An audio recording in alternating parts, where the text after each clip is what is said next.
My first go around with YouTube was when I was around 11 years old. Just as many of you probably did, I picked up the camera and I thought I was going to be the next big YouTube sensation. My first video was a watch review. 2 videos later, I was officially off of YouTube and I was on to the next thing. Now, I decided to come back to YouTube and give it one more try 6 months ago. Almost 6 months ago to this exact day, I filmed and posted my first long form video.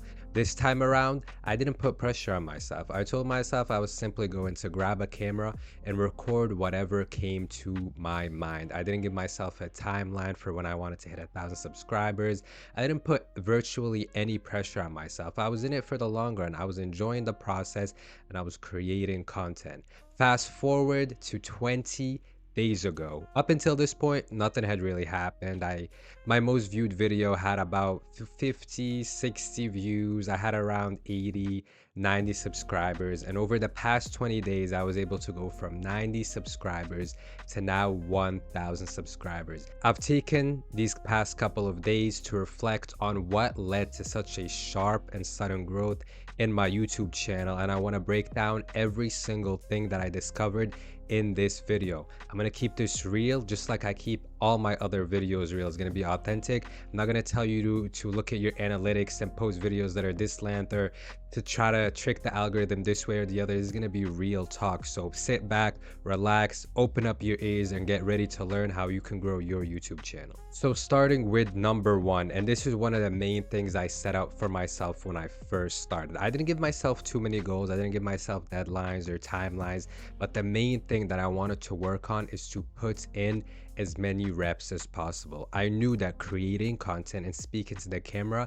is a skill that I didn't have, but that I was going to need to develop. And I believed that I was going to be able to develop it. I knew it was going to take time. I knew it was going to take a lot of videos. So number one, I promise you that if you focus on the reps and you ignore the views, the subscribers, the likes, you are going to gradually and gradually and gradually get better.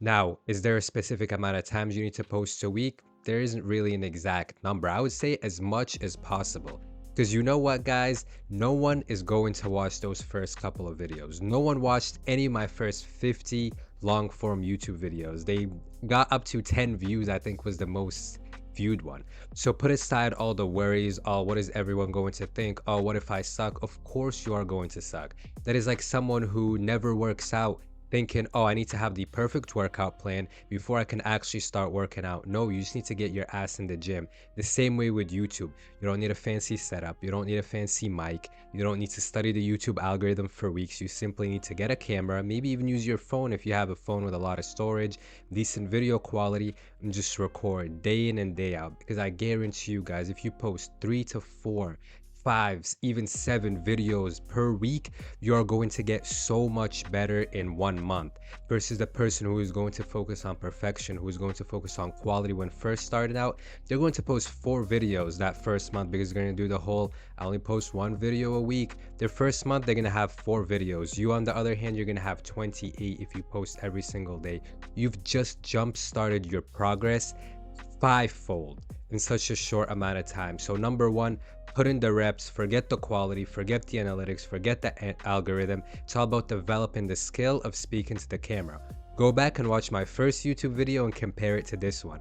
The reason why I was able to grow so much and improve so much is because I put in the reps, and I'm still nowhere near, the optimal level or of where I want to be. Still gonna continue putting in the reps. Number two, and this is, I'm certain, the main reason why my page was able to take off. You need to find the sweet spot between authenticity and value. You see many of these YouTubers who have these super high production videos, who spend a lot of time on really upping the quality of their videos, yet it lacks authenticity. I came into this space, the e-commerce space, which is extremely, extremely saturated. There's so many people creating content here. They're posting really eye-catching videos. I mean, there's people who make $100,000 in 24 hours doing those BS challenges. But everyone in this industry and all the viewers were so tired of seeing that. They wanted something real. They wanted to see someone's real journey.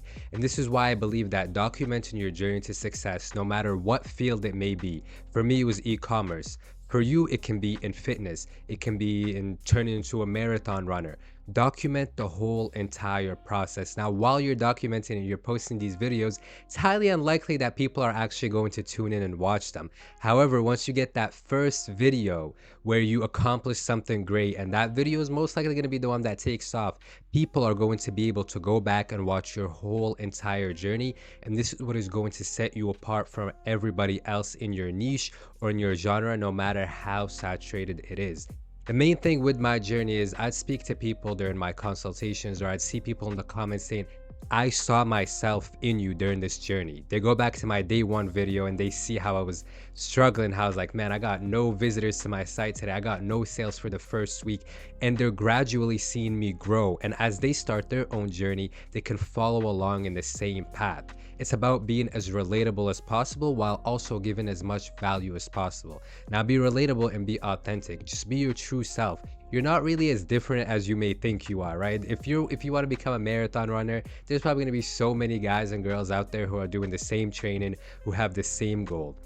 So if they're able to see themselves in you, then you've accomplished something really big. And if you're immediately setting yourself apart from everyone else, especially in really saturated industries where the majority of people are just doing the most eye-catching stuff. Number 3, and this one depends a lot on your luck. I found the right niche at the right time. Now let me rephrase that. I didn't find this niche found me.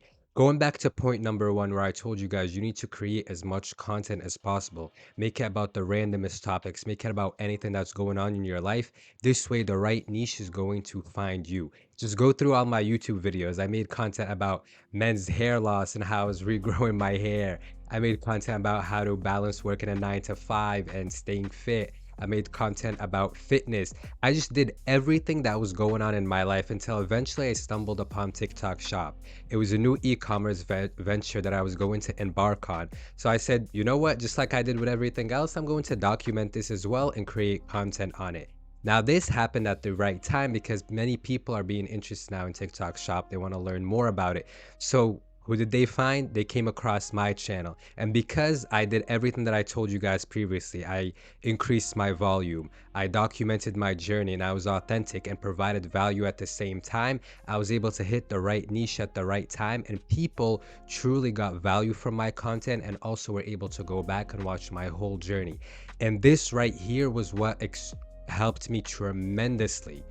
Right? When I was creating all those random pieces of content, people would watch here and there. When I first started the journey, I was getting a couple of views, but the fact that TikTok Shop was garnering interest right when I was one of the only people creating content about it is what helped me the most. If you go out there and you do niche research and you go and try to find the niche that makes the most money, you decide to try to make finance videos because they make the most money, it is never going to be authentic, and you're always going to find yourself with a bunch of competition.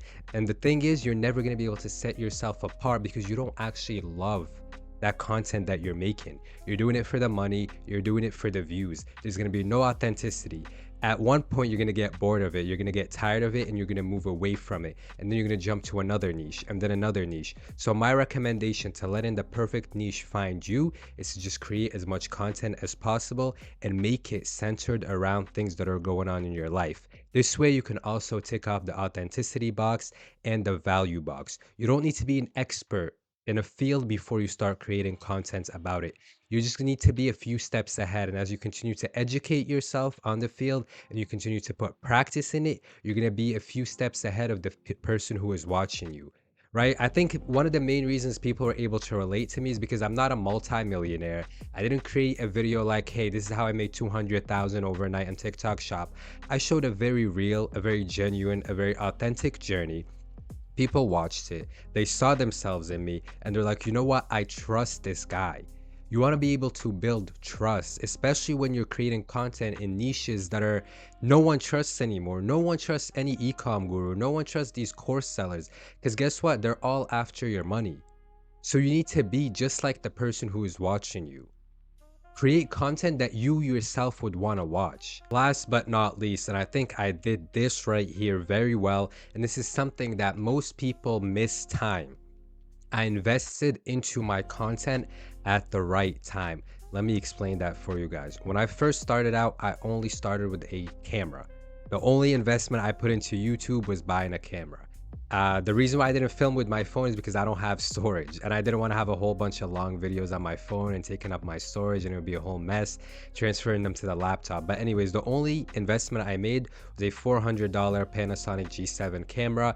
It records in good quality, and it was something I'm gonna have for a few years because I was planning on doing YouTube for a few years before things eventually took off.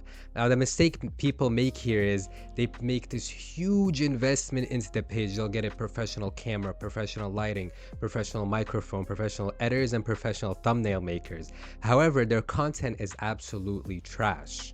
Imagine having this whole beautiful setup, this amazing setup, your thumbnail is amazing, the viewer is excited and they click on it, and then you don't know how to talk to the camera. You're stuttering, you're not maintaining eye contact, you're not providing any value, you just pretty much have no camera skills. The viewer is automatically going to click off. The other viewer is going to come, same thing, and it is going to be a repeating cycle. You need to understand when it's time to invest back into your page. Now, this time for me was about 15 days ago. After I saw the initial uptick in views and the initial uptick in subscribers, you need to move fast. Right then and there, I went out, I found a professional thumbnail maker on Fiverr. Extremely cheap. It costs $10, 13 with tax to get beautiful, perfect, professional thumbnail. His delivery time is 24 hours. He's an absolute G. Right when I saw my viewership taken off and my subscribers taken off, I put a lot of effort into that next video that I was going to post. Now, remember how I told you guys in the beginning, you just want to create as much content as possible. Once I start to turn on you, now you can invest a bit more time into each video. So that one video that eventually took me from the 100, 200 subscribers to 1,000, I got a professional editor for, a thumbnail maker, sorry for, not an editor, and I took a lot of time in creating that video. I wanted to be as packed with value as possible. So then I realized the right niche had found me as well. I realized my camera skills and my ability to provide value and be authentic had reached a good level as well. Now it was time to put in some investment. So after putting a lot of time and effort into that video, it eventually was able to garner over 10,000 views. I think now it's at 11,000, maybe close to 12,000. That gave me the whole push from 100, 200 subscribers all the way up to 1,000. Now, had I done that investment earlier on, I would have had an amazing thumbnail, I would have had a nice setup, but my content would have been shit. No one would have tuned in and I would have gotten disappointed, because then I would have become one of those people who's looking at the analytics, who's looking at the most optimal setup for YouTube. None of that matters at that point. You need to be able to understand when it's time to invest in your page now. Had I not invested then and still waited for longer and still just used a random thumbnail that I made, or just, didn't get a better setup, my viewership would not have taken that rise. There wouldn't have been that uptick in viewers and subscribers. So it's all about finding the right timing. And then after I saw that video did well, and then I invested again in the thumbnail in the next video, and that one also did well. Okay, I was like, now I can take it up a notch. I can try to create sort of an ambiance in my videos. I got a much better light because lighting is very important on YouTube. I got a better camera to improve the sound quality. I got some, those little green lights that all the finance gurus be using. I got them in the background. So now it looks like a very clean, professional setup. It didn't cost me thousands of dollars. It's a couple $100, but I invested at the right time. Last but not least, I want to leave you guys with this final thought. About 3 months ago or 4, I posted a video titled Why 99% of People Fail on YouTube. I suggest you go back and watch this video. At this time, I think I had 15 to 20 subscribers. Funnily enough, 2 of the comments in that video were 2 people making fun of me. One of them's like, bro, you have 5 subscribers. The other one's like, gee, you got 2 views on this video. I ignored them. I think I even liked the comments, but I was like, all right, we'll see who laughs last. Laughs best who laughs last. But nonetheless, in that video, I mentioned the 3 kinds of people on YouTube. There's the first kind of person who keeps saying, I'm going to post my first video, I'm going to become a YouTuber. They watch all the content strategy, the algorithm strategy, the analytics strategy videos, yet they never build up the courage to post that first YouTube video. These people are automatically going to fail right off the bat. There's a second group of people who get the initial excitement, the initial motivation to start posting. And they start posting day 1, day 2, day 3, the excitement's building up a little bit. They're rising like this. Then they start checking their analytics. After week 1, week 2, week 3, isn't really many views. There isn't really many subscribers. There isn't comments. There isn't likes. No one cares about what they're doing. Now, at this point, this group is going to get so obsessed with the analytics that they're eventually just going to drop it all. The motivation is going to fall and they're going to jump to the next thing. Then there's the third group of people. And this is the kind of person that I spoke about in this video. And if you are able to be this sort of person, you are going to succeed no matter what. Nothing is going to stand in your way. And this person right here is the one that picks up the camera and tells themselves, I'm going to give myself 2 to 3 years to work out this YouTube thing. I'm going to post 3, 4, maybe even 5 times a week, maybe even every single day. I'm going to put the reps in. I'm not going to tell my friends about my YouTube channel. I'm not going to tell people to go subscribe to me. I'm not going to tell my family, make it a whole big deal. Simply going to create content. I don't care about the quality. I don't care about who's subscribing. I don't care about who's liking, but I'm going to stick through it the first month, the second month, the third month, the fourth month. It is going to become a part of my life and I will document everything. This person here, it might not happen in 4 months. It might not happen in 6. It might not even happen in 1 year, but this person is eventually going to succeed. And I guarantee that 100%. This sort of person can never fail. And they're going to take this skill set and adapt it to everything else in their life. They're simply going to put their head down and work and keep trying and trying and trying. Not until they fail, but they're going to keep failing and trying and failing and trying until they eventually succeed. Be this kind of person.